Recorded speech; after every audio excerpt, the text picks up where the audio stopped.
This is Tyrone Day. He spent 33 years behind bars for a crime he didn't commit. October the 24th, 1989. October 1989, Dallas, Texas. An 18-year-old deaf and speech-disabled woman reported a horrific sexual assault. Communicating through written notes, she explained that she and a friend were approached by a black man who offered marijuana, then forced her into an apartment where she was assaulted by him and two other men. So the cops come towards me with a light on me.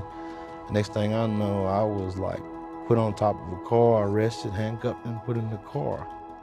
And they said, you know what's happened? You and two more guys raped this woman in this apartment right here. I said, I hadn't raped anybody. You can take my DNA, do whatever you want to do.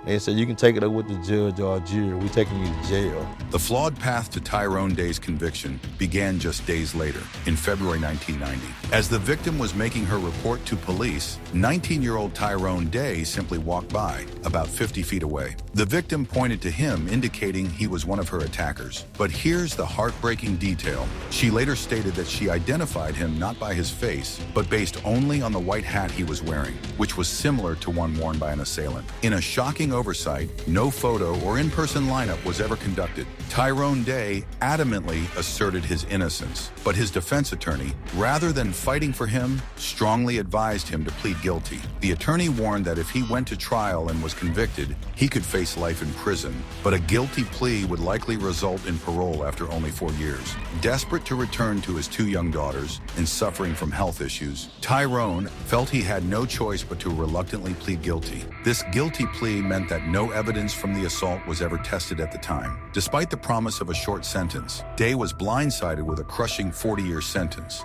far exceeding the 4 years his lawyer had so misleadingly suggested. For 25 years, Tyrone Day fought to prove his innocence from behind bars. He wrote to the Innocence Project in 2000, becoming an official client in 2004. A critical turning point arrived in 2008 with the formation of the Conviction Integrity Unit, CIU, in Dallas. In cooperation with the Innocence Project, the CIU agreed to submit the sexual assault kit and the victim's clothing for DNA testing. The process was painstakingly slow, but the results were undeniable. DNA profiles of 2 unknown men were found, and a low-level profile of a third male. Tyrone Day was conclusively excluded as the source of all 3 profiles. The DNA not only cleared Tyrone, but it led to the identification of an alternative perpetrator. Finally, on May 24, 2023, the charge was officially dismissed. Tyrone Day had served 25 years in prison, then was released on parole in 2015, forcing him to register as a sex offender before his full exoneration in 2023.